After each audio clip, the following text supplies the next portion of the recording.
ஊசி சாமி ஊக்கு சாமி பாசி சாமி சாமி நம்ம இடத்துக்கு ஒரு மானக்கட்டவர் வந்திருக்காரு சாமி. மானக்கட்டவர் வந்து எந்த செப்புது அண்ணா ஏமி செப்புது மாட்டக உண்டு இக்கடரா கடவுளே காசினாதா நின்னு தோலையா அண்ணா நேத்து வியாழக்கிழமை இல்ல இன்னைக்கு வெள்ளிக்கிழமை இல்ல காளிமனுக்கு காஞ்சி காய்ச்சி ஊத்துற நாள் எல்லாம் குடிச்சிட்டு போச்சு அது போச்சு நம்ம இடத்துக்கு ஒரு மார்க்கெட் வருது மானு வந்திருக்குது எந்த மானு வந்திருக்குது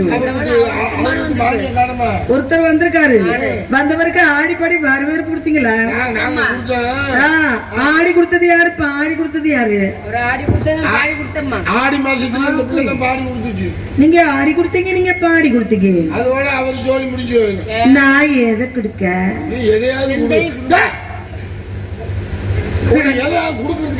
நீங்க தானே எதையாவது கொடுங்கன்னு சொன்னீங்க. அப்படிங்கம்மா அவர் மானு கேட்டு வந்தாரு. சரிங்கண்ணா. மானு வந்துச்சா வரலையா அப்படின்னு நம்மள பார்த்து கேட்டாரு. நாங்க ரெண்டு பேரும் வரலன்னு. நீ அவருக்கு பதில் மானை நீங்க பாத்தீங்களா? நீ பாத்தீங்களா? ரெண்டு பேர் ரூம் பாத்தீங்களா?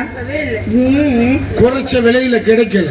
என்ன எல்லாம் 1000 2000ங்கறாங்க. அடச்சை நான் என்ன கேட்றேன் நீ என்ன பதில் சொல்ற? ரெண்டு பேர் ரூம் பாத்தீங்களான்னு. 2000 ரூபாய் கேக்குறாங்க. அப்ப நான் அப்ப தனித்தனியா சொல்றேன். ரெண்டு பேர் 2000 ரூபாய் வச்சுனா வீட்டுக்கு என்னத்த கொண்டு வர? ரெண்டு பேரும் தனித்தனியா பாத்தீங்களா? பார்க்கல. சரி நானும் பார்க்கல. போயிட்டு வரோம்.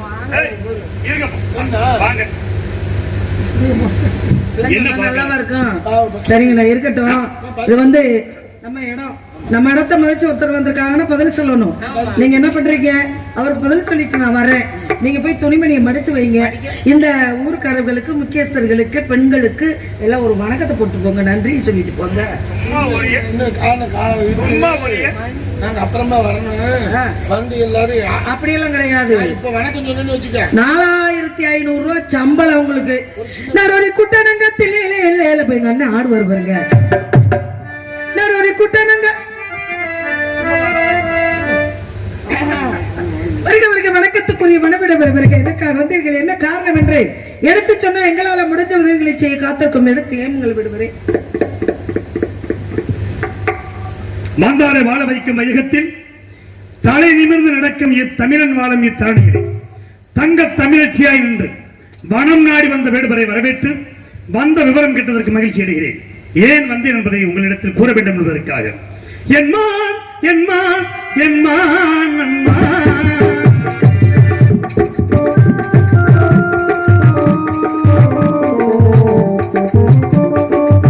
இத்தனை மனம் நாடி அழகான மான் பார்த்து சம்மதம் தருவாயம்மா, பிரிக்க சம்மதம் தருவாயம்மா. எம்மா எம்மா எம்மான் எம்மா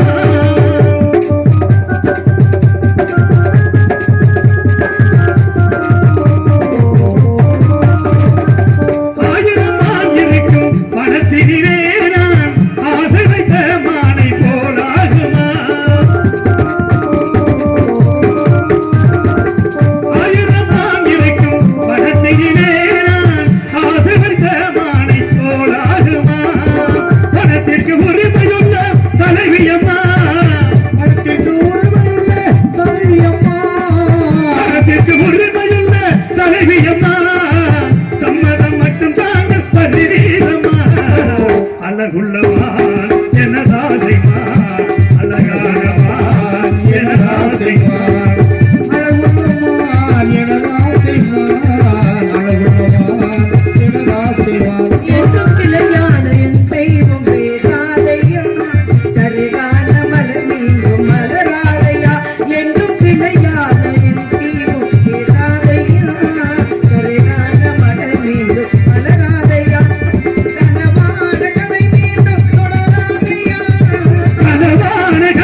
கலையல்லவா உயிரோடு உயிரான கலையல்லவா என்றும் உமக்கான உயிர் வாழும் கலையல்லவா உயிரோடு உயிரான கலையல்லவா அவள் வாழ்வி தந்த பொருளல்லவா அவள் வாழ்வி தந்த வரமல்லவா அன்போடு உயிரோடு மகிழ்வானையா என்னை யார் என்று எண்ணி எண்ணி பார்க்கிறாய் இது யார் பாடும் பாடல் நீ கேட்கிறாயா தினம் பாடும் குயிலல்லவா என் பாடல் அவள் தந்த மொழி அல்லவா என்னை யார் என்று எண்ணி எண்ணி பார்க்கிறாய்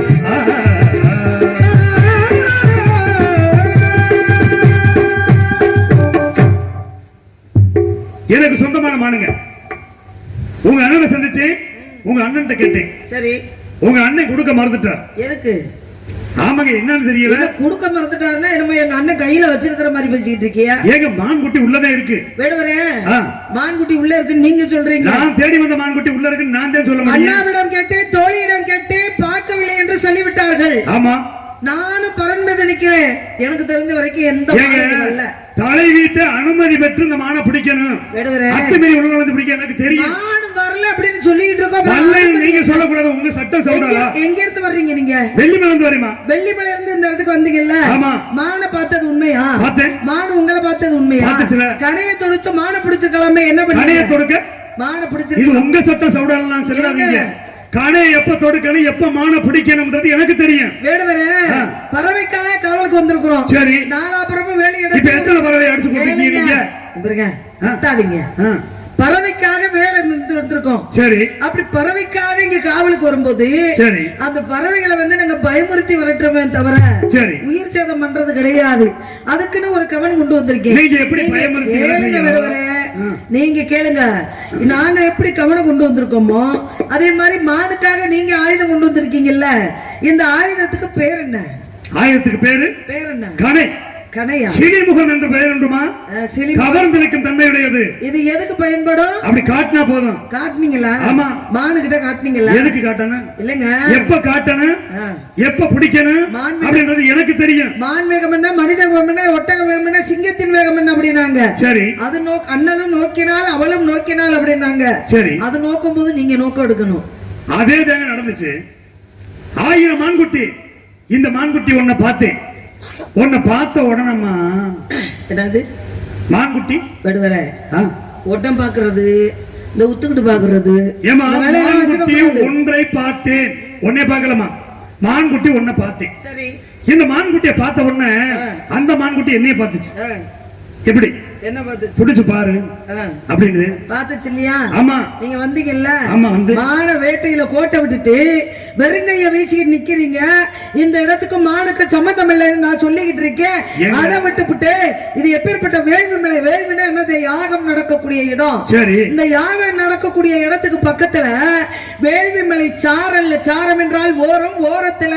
விவசாயம் பண்ணி காவல் பார்த்துக்கிட்டு இருக்கிறோம் எங்களுடைய கட்டுக்காவலை மீறி எந்த மானும் வராது மயிலும் வராது குயிலும் வராது இதை தெரிஞ்சுக்கணும் வேடுவரே உலகத்துல நம்பிக்கை என்பது மனுஷன் மேல வைக்கணும் நீங்க பார்த்திருக்கிறீங்க என்னைய நான் பார்த்து உங்களை பேசிக்கிட்டு இருக்கிறேன் இந்த பொம்பளை பிள்ளைய அழத்தின அழகு முகத்துல தெரியும் ஒரு பெண்ணா இருந்தாலும் ஆணா இருந்தாலும் ஒருத்தர் பார்க்கும்போது இவங்க நல்லவங்க கெட்டவங்க அப்படின்றத குறிப்பெறும் தன்மை இருக்கணும் முத எங்களுக்கு வந்து உங்களை பார்க்கும்போது பெரிய இடத்து பிள்ளை மாதிரி தோணுது அதனாலதான் நிக்க வச்சு பேசிக்கிட்டு இருக்கோம் இந்த பொம்பளை பிள்ளை போய் சொல்லுமா சொல்லாதா அப்படின்னு என் முகத்தை பார்த்து உங்களுக்கு தெரிஞ்சிருக்கணும் அப்ப நீங்க உண்மையத்தை நீங்க பேசுறீங்க நம்பல இருங்க நீங்க நீங்க உண்மையில நம்ப- பேசுறீங்களா என்ன நம்பாமத்தே பேசிட்டு அப்ப இருக்கீங்க. எங்க நீங்க நம்பலையா நம்ப ஏங்க நான் ஒரு வேட்டைக்காரன் சரி வேட்டையாட வந்திருக்கேன் மான்குட்டிய பார்த்தேன் சரி. அந்த மான்குட்டி என்னைய பார்த்துச்சு ஆ, மான்குட்டி என்னைய பார்த்த உடனே பார்த்த உடனே என்னை பிடிச்சு பாருன்னுச்சு அப்படியா பிடிச்சு பாரு என்கிட்ட சவால் விட்டா பிடிக்காம விடுவேனா ஆ, ஆ? மானால செத்தவங்க இல்லமா நிறைய பேர் இருக்காங்க. பிடிக்காம விட்டுருவேனான்றேன் வேடுவர ஆ, உங்களை போன்று வேட்டையாடணும் மானை பிடிக்கணும் காட்டுக்குள்ள திரியணும் அப்படி நினைச்சவங்க பூரா இறந்து போயிருக்கிறாங்க கஷ்டப்பட்டு இருக்காங்க சரி கேளுங்க ராமர் போனாரு ராமரு மான துரத்தி போனாரு பிடிக்க முடியல கோவப்பட்டாரு பானத்தை போட்டாரு மான ஆகப்பட்டது லட்சுமணா அவையும் சீதா அவை அப்படின்னு அவைய குரலை கொடுத்துச்சு அப்ப என்ன ஆச்சு ராவணேஸ்வரன் சீதைய சிறை எடுத்துக்கிட்டு போயிட்டான் இது எதனால மானுனால மானுனால கிடையாதுங்க, வேற எதுனால? பெண்ணுனால. என்ன பெண்ணுனால? சீதை வந்து மான் மேல ஆசைப்பட்டா. சரி. அப்ப ராமன் சொல்றாருல்ல, இந்த மானு வேணாம், சரி, இந்த மானு கிடையாதுன்றாரு. அப்ப சீதை வந்து புடிச்சு தரீங்களா இல்லையான்னு கேட்டது யாரு? பெண்ணு உன்ன கேட்டா மாதிரி ஒரு பொண்ணு. சரி. அப்ப அந்த பெண்ணு கேட்டதுனாலதான் ராமன் வந்து போனார். சரி. போனதுனால என்னாச்சு? என்னாச்சு? அது மாயமான். மாயமான் மாரிஸ் என்பவன் மாயமான மாறி சீதையை கடத்துறதுக்கு உதவி பண்ண. யாருக்கு? ராவணனுக்கு. சரி. அப்ப போய் பானத்தை போடுறேன். பானத்தை போட்ட உடனே அந்த மான் என்ன சொல்லுது? என்ன சொல்லிச்சு? என்ன கத்துச்சு? லட்சுமண அபயம் சீதா அபயம் கத்துச்சு. கத்துன உடனே அவங்கேயும் பாருமா, உன்ன மாதிரி ஒரு பொம்பளை. என்ன மாதிரி? உன்ன மாதிரி ஒரு பொம்பளை. நான் பொம்பளையா? என்ன பேச்சு? அந்த சீதையை சொல்றீமா? ஏமா நீ பெண்ணு தானே? பெண்ணுன்றது வேற, பொம்பளைன்றது வேற. சரி, நீ பெண்ணு தானே? சீதை வந்து பொம்பளை. ஏன்னா சீதைக்கு கல்யாணம் திருமணம் முடிச்சு குழந்தை குட்டி பெத்ததுக்கு அப்புறம் தான் அதையாவது ஒரு பெண் வந்து முழுமை அடைகிறா. அப்ப கல்யாணம் முடிச்சிட்டாலே பெண்ணுன்னு மரியாதையா சொல்லுங்க. என்னது பெண்ணுன்னு? பொம்பளை பொம்பளைன்னு சொல்லுவேன். என்ன பொம்பளை? நான் பேசுறேன் பேச்சுவார்த்தை. சரிம்மா, நீ பெண்ணு, சீதை பொம்பளை. ஆமா, கல்யாணம் முடிஞ்சுல. நான் சீதையை தானே பேசிக்கிட்டு இருக்கேன். உன் வாழ்க்கைக்கு வரலையே. சொல்லுங்க சொல்லுங்க. அப்ப இந்த சீதையாகப்பட்டவள் தானே ராமனை போய் இந்த மானை பிடிக்க சொன்னது. ஐயா மாரீசன் லட்சுமணாவையும் சீதாவையும் கத்துன உடனே அப்பையும் பாருங்க, இந்த சீதை லட்சுமணனை மறுபடியும் திருப்பிக்கிட்டு அனுப்புறது. எங்க அனுப்புறா? உங்க அண்ணனுக்கு ஏதோ ஒரு ஆபத்து, போய் உங்க அண்ணனை காப்பாத்து. அவன் அப்பையும் சொல்றேன், இது எங்க அண்ணனுடைய குரல் கிடையாது அப்படின்னு. இந்த பொம்பளை கதையில சொல்லிக்கிட்டு இருக்கீங்க, இந்த சீதையை சொல்லிக்கிட்டு இருக்கீங்க. உங்களை சொல்லுவனா, நீங்க தலைவி, உங்ககிட்ட இருந்து எனக்கு ஒரு பொருள் கிடைக்கணும்னு நினைக்கும் போது உங்களை நான் அவ்வளவு இதா பேசுவேன். நல்லா குடுப்பேன், வாங்க குடுப்பேன் பாருங்க, கொடுங்க குடுப்பேன் பாருங்க. மான துரத்தி போனா, சரி, மான துரத்தி போனதுனால அவனுக்கு கோபம் வந்துச்சு. சரி, நான் எதை பத்தி பேசுறேன், நீங்க எதை பத்தி பேசுறீங்க புரிஞ்சு பேசுங்க. மான பிடிக்க முடியல அப்படின்றதுனாலதான் இப்ப மான் மேல பானத்தை போட்டதுனாலதான் பிரச்சனை. சரி, பானத்தை போடாம அந்த மான வேணும், நம்ம கொண்டாடி கொடுக்கணும் அப்படி ராமன் நினைச்சு கையில பிடிச்சிருந்தா, ராமர் நினைச்சா முடியாதா? ராமர் நினைச்சா மான பிடிக்க முடியுமா? பிடிக்க முடியாதா? பிடிக்க முடியாது. 10 அவதார கதாநாயகன் யாரு? 10 அவதாரம்னா ஒவ்வொரு அவதாரத்திலையும் அவருக்கான தகுதி இருக்குமா? கேளுங்க, தகுதி எல்லாம் கிடையாது. மாயமான உடனே கேட்டு பேசுங்க, கேட்காம பேசுங்க. என்ன போட்டு உலக வந்தது மாயமானுமா? வேடுவர மாயமான அப்படின்ற அவரை பிடிக்க போகும்போது கைக்கு படாம அகப்படாம போறது அந்த மாயமானுக்கு தெரியும். வேடுவர மரத்தில் மரம் உண்டு, சரி, மனிதரில் மனிதன் உண்டு, புரியுதுங்களா? இப்படியே உலகத்துல எத்தனையோ ஜீவராசிகள் இருக்கு. மனுஷனை மனுஷி அறியணும், மீனும் புளியங்க அறியணும். வந்திருக்கிறது மாயமான அப்படின்னு ஸ்ரீ ராமராகப்பட்டவருக்கு தெரியுமா தெரியாதா? ராமருக்கு தெரியுது. கேளுங்க, தெய்வ வழிபாடு எதுக்கு செய்கிறோம்? தெய்வ வழிபாடு, தெய்வத்துடைய ஆசீர்வாதம் நம்மளுக்கு கிடைச்சிச்சுன்னா எல்லாமே பொண்ணா மாறும். கேளுங்க, எல்லாமே பொண்ணா மாறும். அப்ப மானா தானே வந்தான் அப்படி நீங்க சொல்றீங்க, மாரிசே மானா வந்தான் அப்படின்னு சொல்றதுதான் உண்மை. அப்ப இந்த ராமராகப்பட்டவர் அந்த மானை போய் கைப்பிடியா பிடிக்கும் பொழுது அவன் வந்து உண்மை சுவைய ரூபம் தெரிஞ்சிடும் இல்லையா? இல்லையா? அவன் வந்து உண்மையில தப்பு செஞ்சுட்டேன், நான் மானா மாறி வந்துட்டேன் அப்படின்னு மன்னிப்பு கேட்டு போவான் இல்லையா? ஸ்ரீ ராம தெய்வ பிரவி, இவனோ யாரு? மாயாவி. அவன் என்ன செய்வான்? ஒரு தெய்வம் வந்து கை வைக்கும் பொழுது அவன் என்ன செய்ய முடியும்? மன்னிப்பு தான் கேட்டு போக முடியும், சரணடைஞ்சுதான் நிக்க முடியும். அவன் எப்படி மாயமான அங்க வர முடியும்? அவர் தொட்டா மாறிடும். ராமரு தெய்வ பிரவியா? ஆமா. யாரு சொன்னா? நான் தான் சொல்றேன். உன் சௌரியத்துக்கு சௌடாலுக்கு பேசுங்க. உண்மையே அதுதானேங்க. என்ன உண்மை? ராமராகப்பட்டவர் மாநில ஜென்மமா எடுத்தாலும் ஒரு தெய்வ பிரவி அவதார கதாநாயகன். எங்க எங்கம்மா? ராமாயணத்துல தான் சொல்றேன். ராமாயணத்திலயா? சீதையை ராவணன் தூக்கிட்டு போனாரு. சீதையை ராவணன் ஏன் தூக்குனார்? எதுக்கு தூக்குனார்னா, சிவன் பார்வதி கொடுத்த சாபம். கொடூர அரக்கனோட, அதாவது வரம் கேட்டு போறேன் சிவபெருமானு கிட்ட, வரம் கேட்டு போறேன். என்ன வரம் கேட்டேன்? ராவணீஸ்வரன் வரம் கேட்டு போறேன். சரி, உங்க மனைவியை என்னோட அனுப்பி வைங்க அப்படின்னு கேக்குறேன். இந்த வார்த்தை கேட்க சொன்னது யாரு? கேளுங்க, யாரா இருக்கட்டுங்க. ஒரு கதை பேசணும்னா அப்புறம் தொட்டு கொத்து கொடி எல்லாம் போனீங்கன்னா அப்புறம் எதைத்தான் பேசுறது? அப்படி எல்லாம் போனா தேங்க ராமர் வந்து மனித ரூபம்னு சொல்ல முடியும். கேளுங்க, அப்ப உங்களுடைய மனைவியை என் கூட அனுப்புங்கன்னு ராவணேஸ்வரன் கேட்கும் பொழுது, இந்த கூட்டிட்டு போறா, நீ என்ன என் மனைவியை கேக்குற, உன்னால என்னடா பண்ண முடியும் அப்படின்னு சொல்லி தன்னுடைய மனைவி சத்தியாகப்பட்டவளை சிவபெருமான் அனுப்புறாரு ராவணேஸ்வரன் கூட. அப்ப போகும்பொழுது ஒரு முனிவர் வர்றாரு. இங்க என்னமா கொடூர அரக்கனோட அப்படி போய்கிட்டு இருக்கீங்களே, அந்த அரக்க வேலையை அவங்க காட்டுவாங்களே, நீங்க பெண்ணா இல்லையா அப்படின்னு சொல்லும் பொழுது, எல்லாம் அந்த மகாவிஷ்ணுடைய சூழ்ச்சி. நீங்க வேணா பாருங்க, இந்த மகாவிஷ்ணு புலோகத்துல ராமரா பிறப்பாரு, அவங்க மனைவி மகாலட்சுமி சீதையா பிறப்பா. அந்த சீதையை இதே ராவணன் தூக்கிட்டு போவேன், இன்னைக்கு நான் போறேன் முன்னாடி. ஆனா இந்த ராவணேஸ்வரன் வந்து வரம் கேட்கும் பொழுது என்ன பண்ணாரு, மகாவிஷ்ணு வந்து வண்டு உருவம் எடுத்து அவன் நாக்கில போய் உட்கார்ந்து அவனை குளறுபடி செய்து உன் பொண்டாட்டி என்னோட அனுப்பிவேன்னு கேட்டுட்டான். அதனாலதான் இப்ப அவன் பின்னாடி நான் போய்கிட்டு இருக்கேன். இதே ராவணேஸ்வரன் சீதையை சிறை எடுத்துக்கிட்டு போவேன் அப்படின்னு அந்த அம்மா சாபம் கொடுத்தாங்க.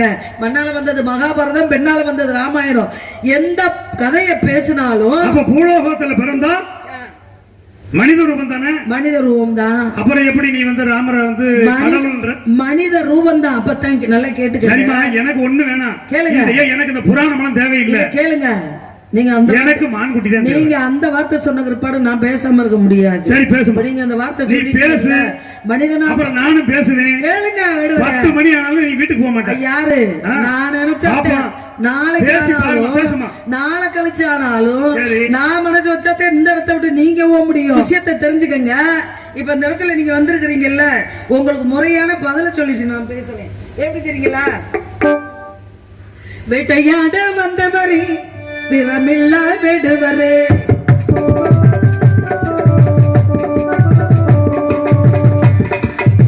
வேட்டையாட வந்தவரே விரமில்லா விடுவரே, மானமாட்டு என்று சொல்லி மயங்கி கிறங்கி நின்றவரே, என்று சொல்லி மயங்கி நின்றவரே, மானமாட்டு என்று சொல்லி மயங்கி கிறங்கி நின்றவரே, வேட்டையாட வந்தவரே விரமில்லா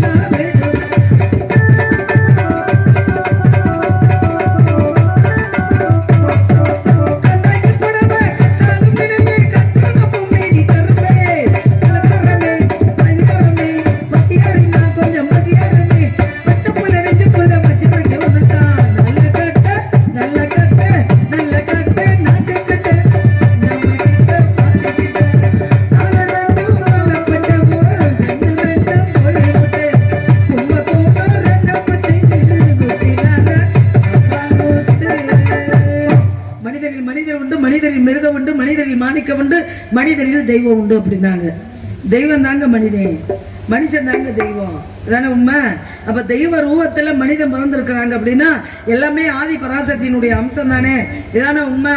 அப்படி இருக்கும் பொழுது எதுக்கு இந்த வார்த்தையை நான் உங்கள்கிட்ட சொல்லிட்டு இருக்கேன் அப்படின்னா, ராமராகப்பட்டவர் வந்து மனைவியை ராவணேஸ்வரன் தூக்கிட்டு போயிட்டேன் அப்படின்றதுக்காக யாருடைய உதவி நாடுறாங்க அப்படின்னா, வாலியுடைய தம்பி சுக்ரீவனுடைய உதவியை நாடுறாங்க. அப்ப சுக்ரீவனுக்கும் வாலிக்கு அண்ணன் தம்பிக்கு 2 பேத்துக்கும் சண்டை வந்துருச்சு.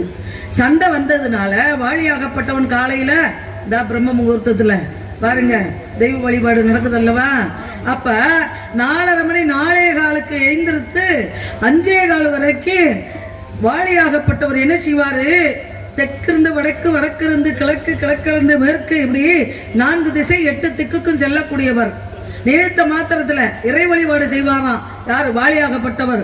அப்பேற்பட்டவர் எதிர்த்து யாரு நின்னாலும், வாலியாகப்பட்டவரை எதிர்த்து யாரு போர் புரிஞ்சாலும் சண்டைக்கு போனாலும் எதிரியின் பலம் பாதி அவருக்கு கிடைச்சிடும். அப்படி வரத்தை வாங்கினவர். அவர் வந்து ஒரு மலைக்கு போக முடியாது. அந்த மலையில போய் தம்பி ஒளிஞ்சுக்கிட்டான். அந்த மலைக்கு நம்ம போனா நம்ம மண்டை வெடிக்கு சாபத்தை வாங்கியிருக்கோமே அப்படின்னு வாலியாகப்பட்டவன் சுக்ரீவ தம்பி பொண்டாட்டியை தூக்கிட்டு வந்து இங்க வச்சிருக்கான். அப்ப சுக்ரீவனுக்கிட்ட ராமராகப்பட்டவரும் உதவி கேட்டு போறாரு. ஏன்னா ராமராகப்பட்டவர் சடாயி பறவை சொல்லிச்சு, நீ போய் சுக்ரீவனை சந்தி, சுக்ரீவன் உனக்கு வழிகாட்டுவேன், உன் மனைவியை தென் திசை தூக்கி ராவணேஸ்வரம் போயிட்டான் அப்படி சொல்லும் பொழுது யாருடைய உதவியை நாடணும்? சுக்ரீவனுடைய. அப்ப சுக்ரீவனுங்கிட்ட வந்து பார்க்கும்போது சுக்ரீவன் வந்து சாப்பாடு வைக்கிறாரு. யாருக்கு? ராமபுரானுக்கு. ஒரு வீட்டுல உணவு அளிக்கணும் அப்படின்னா பெண்கள் கையால வாங்கி சாப்பிடணும். இதுதான் மரியாதை. ஒரு வீட்டுல ஒருத்தருக்கு உணவு அளிக்கணும் அப்படின்னா பெண்கள், மகாலட்சுமி வந்துதான் அன்னலட்சுமியை பரிமாறணும். இதுதாங்க வழக்கம், இதுதான் உண்மை. அப்படி இருக்கும் பொழுது நீ ஆண்மகன் எங்களுக்கு உணவளிக்கிறிய, உன் மனைவி எங்கே அப்படின்னு கேட்கும் பொழுது என் அண்ணன் தூக்கிட்டு போயிட்டான் என் பொண்டாட்டிய அப்படின்னு சொல்லும் பொழுது, ஓம் பொண்டாட்டிய உங்க அண்ணன் தூக்கிட்டு போயிட்டான், ஏன் பொண்டாட்டிய ராவணேஸ்வரன் தூக்கிட்டு போயிட்டான், நீ எனக்கு உதவி செய்ய நான் உனக்கு உதவி செய்யறேன் அப்படின்னு சமரசம் பேசிக்கிட்டாங்க. அப்பதான் சொன்னாரு, குரங்கு வானரப்படை என்றால் வாலிய சுக்ரீவனும் வானரம், வானரம் என்றால் குரங்கு, குரங்கு படை. அப்ப உதவி செய்யணும். வாலி சுக்ரீவனும் இரட்டை பிறவி, ஒரே போல இருப்பாங்க, ஒரே மாதிரி இருப்பாங்க. அப்படி கேட்கும் பொழுதுதான் உன் அண்ணன்ட்ட போய் நீ சமாதானம் பேசி அவன் உன் பொண்டாட்டியை விட்டுட்டானா பிரச்சனை இல்லை, அப்படி இல்லைன்னா அவரை எதிர்த்து நான் போர் புரிஞ்சு உனக்கு நான் உதவி செய்யணும், உன் மனைவியை மீட்டி தரணும் அப்படின்னா அவனை நான் எதிர்த்து பண்ணினேன்னா என்னுடைய பலமே அவனுக்கு போயிடும். அப்படி சாவத்தை அப்படி வரத்தை வாங்கினவன் வாலியாகப்பட்டவன். அதனால நீ போய் உன் அண்ணன்கிட்ட சமரசம் பேசு, அவன் பேசுக்கு ஒத்து வரல அப்படின்னா அவனை நான் என்ன பண்ணணுமோ நான் பண்ணிக்கிறேன் அப்படின்னு சொல்லி தான் கழுத்துல அணிஞ்சிருந்த மாலை, அந்த மாலையை தெய்வீகமான மாலையை கொடுத்து அடையாளத்துக்கு, அண்ணன் தம்பி ரெண்டு பேரும் ஒரே மாதிரி இருக்காங்க. அப்ப பானத்தை விட்டாருன்னா ஒருவேளை சுக்ரீவன் இறந்து போயிட்டா என்ன பண்றது அப்படின்னு, அப்ப நாங்க ரெண்டு பேரும் ஒரே மாதிரி இருப்போம், நீங்க எப்படி எங்க அண்ணனை கொல்லுவீங்க முடியலன்னு சொன்னா அப்படிங்கும் பொழுதுதான் அவர் வந்து தெய்வீக மாலை ஒன்று தர்றாரு. அந்த மாலையை சுக்ரீவன் போட்டுக்கிட்டான். அப்ப போடும் பொழுதுதான் ஒத்துக்க மாட்டேன்ட்டேன், தம்பி பொண்டாட்டியை தர மாட்டேன்ட்டேன். உடனே என்ன பண்ணாரு, மறைஞ்சிருந்து பணத்தை போட்டாரு. யார் மேல? வாலி மேல மறைஞ்சிருந்து பணத்தை போட்டாரு. அப்பதான் வாலியாகப்பட்டவன் கேட்டேன், ஐயா ராமா, நீங்க இப்ப சொன்னீங்கல்ல அவர் வந்து மானிட பிறவியா பிறந்திருக்கிறாரு, அவர் எப்படி தெய்வம் அப்படின்னு நீங்க சொல்றீங்க அப்படின்னு, அதுக்குத்தான் நான் சொல்லிட்டு இருக்கேன். அப்பதான் வாலியாகப்பட்டவன் குத்து உயிரும் கொல்ல உயிருமா கிடக்குறேன். கிடக்கும் போது வாப்பா, நீ தசரதனுக்கு மகனா பிறந்திருக்கலாம், ஆனா உன்னுடைய அம்சம் என்ன? உன்னுடைய அம்சம் என்ன அப்படின்னா மகாவிஷ்ணுடைய அம்சம். நீ வந்து மனிதனா பிறந்திருக்க, நீ காட்டுக்குள்ள வர்றதே அரக்கர்களை அழிக்கணும் அப்படின்றதுக்காகத்தான். அப்ப இந்த இடத்துக்கு வந்திருக்கிற, சண்டை போட்டுக்கிட்டது ஏன் தம்பியும் நானும். அவன் வந்து என்னைய கொன்னுட்டு 5 வருஷம் ஆட்சியை பிடிச்சுக்கலாம், ஆட்சியை ஆண்டு உலகத்துக்கு ராஜாவாகலாம் அப்படின்னு நினைச்சு அவன் என்னைய கொன்னுட்டு அப்படியே உலகத்தை ஆண்டுக்கலாம் அப்படின்னு அவன் நினைச்சான்ப்பா. அதனாலதான் என்னை குகைக்குள்ளே விட்டுட்டு வந்துட்டான். அதனாலதான் அவன் பொண்டாட்டி இது வரைக்கும் நான் கையை தொட்டதில்லை, காலை தொட்டதில்லை, நான் என்னன்னு ஏறது கூட பார்த்ததில்லை. அப்ப இந்த பிரச்சனை எங்க அண்ணன் தம்பிக்குள்ள. ஆனா நீ யாரு? ஒரு தெய்வ பிறவி, மறைஞ்சிருந்து பானத்தை போட்டு, ராமா என் நெஞ்சில பானத்தை போட்டு என்னை கொன்னுட்டியே, என் உயிர் கொஞ்ச நேரத்துல போகுது, இது நியாயமா தர்மமா? ஒரு அரசனுக்கு இது நீதியா அப்படின்னு கேட்கும் பொழுதுதான் இங்க பாருங்க, அரசனா இருந்தாலும் நான் தெய்வ பிறவியா இருந்தாலும் நீதி பெண் மேல உலகத்துல ஆம்பளைக்கு ஆம்பளை பிரச்சனை இருக்கலாம், மாதா பிதா குரு தெய்வம் அப்படின்னாங்க. 5 அறிவை படைத்த ஜீவன் மாடு கூட அம்மானு தான் சொல்லுது, அப்பான்னு சொல்லுதா எங்கேயாவது? அப்படி இருக்கும் பொழுது பெண்கள் என்றா ஆதி பராசக்தியினுடைய அம்சம் அல்லவா? அப்பேற்பட்ட உன் தம்பி உன் அண்ணனை உங்க 2 பேத்துக்கு பிரச்சனைனா உங்களோட வச்சுக்காம உன் தம்பி முன்னாடியே போய் நீ அபகரிச்சுட்டு வந்தது தப்பு தானே? அந்த ஒரு காரணத்துக்காக தான் உன் மேல நான் பணத்தை போட்டேன் அப்படின்னு சொல்லி அவர் சொன்னாராம். அப்ப நீ செஞ்சது சரிதான், நான் சாதாரண ஒரு மானிட கையால நான் இறக்கல, நான் ஒரு தெய்வத்தின் கையால இறக்குறதுக்கு, ராமா உன் கையால நான் இறப்பதற்கு புண்ணியம் செஞ்சிருக்கணும் ராமா அப்படின்னு தெய்வம்னு ஒத்துக்கிட்டாரு. வாலியாகப்பட்டவர் ஒத்துக்கிட்டா, இவர் ஒத்துக்க மாட்டேங்கிறாரு. ஆகையினால தஞ்சாவூர் சீமையிலே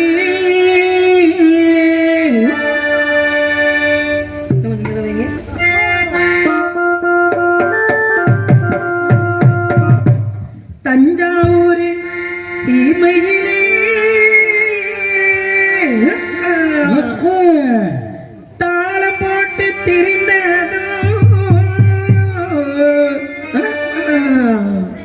சம்பட்டுக்கும் பக்கத்திலே மாடு மேய்ச்சு அலைஞ்சதோ காளையின்னா காளையடி இது கட்டுப்படா காளையடி ஏப்பு என்னப்பு எதுக்கு இந்த வீராப்பு உண்டால பிடிவும் தலக்கா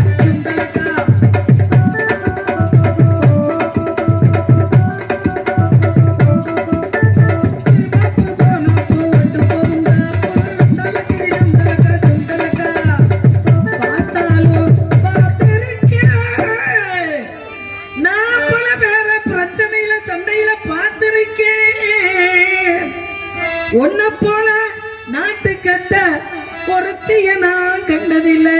அப்புறம் கேட்டாலும் கேட்டிருக்கேன், பல பாட்டை கேட்டிருக்கேன். குட்டாலக்கடி பாட்டி படி எப்போது நான் கேட்டதில்லை, எப்போது நான் கேட்டதில்லை. எதுக்கு இந்த வீரப்பு உட்டாலக்கடி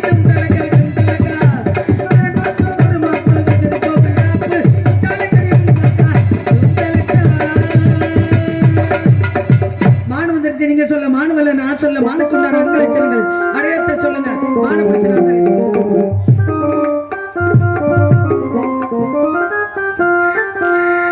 காயாத கானகத்தே நின்றுளாவும், காயால காலகத்தே நின்றுள்ளாவும், காயாத கானகத்தே நின்றுளாவும் நற்காரிகையே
இதெல்லாம் ஒரு பெண்ணுக்கு உண்டான அடையாளம், மானுக்கு உண்டான அடையாளம் நீங்க சொல்லல. ஆகையினால நீங்க தேடி வந்தது எதை? நான் தேடி வந்தது உன்னத்தை. என்னவா? உன்னத்தேம்மா. அண்ணனை கூப்பிட்டேன்னு வச்சுக்கோங்க, அவர் கோவக்காரர் பாத்துக்கங்க. கூப்பிட்டவன பாரு, அண்ணா உன்னை பிடிக்காம விடுறது இல்லம்மா. அண்ணா அந்த வேற ஓரத்திலே அன்று வந்த முருகம்மா, அழகழகாக கட்டி பழக வந்த வருவமா. அந்த வேற ஓரத்திலே அன்று வந்த முருகம்மா, அழகழகாக கட்டி அசைத்து வந்த வருவமா.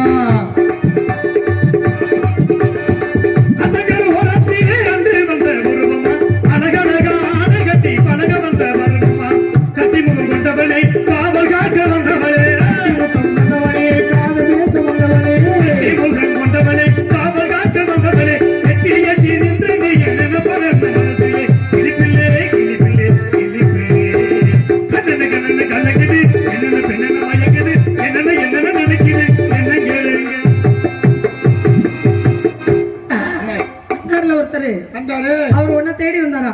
என்ன தேடி வந்து என்ன பண்றது? என்ன பார்த்து அவரு சொன்னாரு, வந்தவர் யாருன்னு தெரியல, அதாவது சாமி உணவு சரியா இருக்குன்னு நான் நினைக்கிறேன். அவரை நீ நல்லா உத்து பாத்தியா?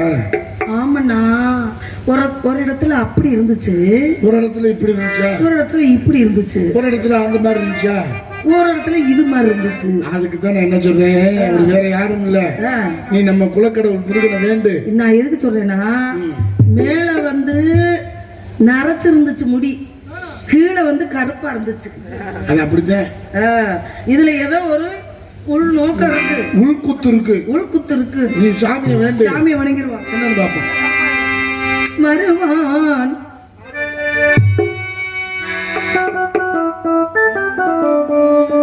வருவான் வடிவேலன்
சிறு வயதில் உனக்கு கொடுத்த வாக்கை நிறைவேற்றுவதற்காகவே வந்தேன். என்னை மணமுடிக்க உனக்கு சம்மதமா? சுவாமி, நாதான் தாங்கள் என்னை மணமுடிக்க வேண்டும் என்றால் வெள்ளி தெய்வ யானை என்று முதலிடம் நினைக்க தர வேண்டும். அது முதல் நாங்கள் என் தந்தையாரிடம் 7 பீத்த குடிசைதான் வச்சிருக்கிறோம்.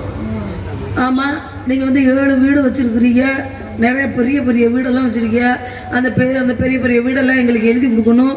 Identity card, Aadhaar card, account எல்லாமே எங்க பேர்ல எழுதி கொடுத்தா நாங்க கல்யாணம் முடிச்சுக்கிறோம். என்னன்னா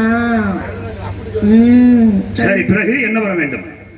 பிறகு என்ன வர வேண்டும்? முத பொண்டாட்டிய 2வது பக்கம் வச்சுட்டு இந்த 2வது பொண்டாட்டிய முத பக்கம் வைக்கணும். மறுவாதை தரணும், மறுவாதை. அப்படியா? அப்படியே இன்று முதல் உலக மக்கள் யாவரும் வள்ளி தெய்வேனை என்று அழைப்பார்கள். ஆகட்டும் சுவாமி.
முருகனுக்கு ஆஞ்சநேயமூர்த்திக்கு அருட்பெரும் ஜோதி அருட்பெரும் ஜோதி அருட்பெரும் கருணை அருட்பெரும் ஜோதி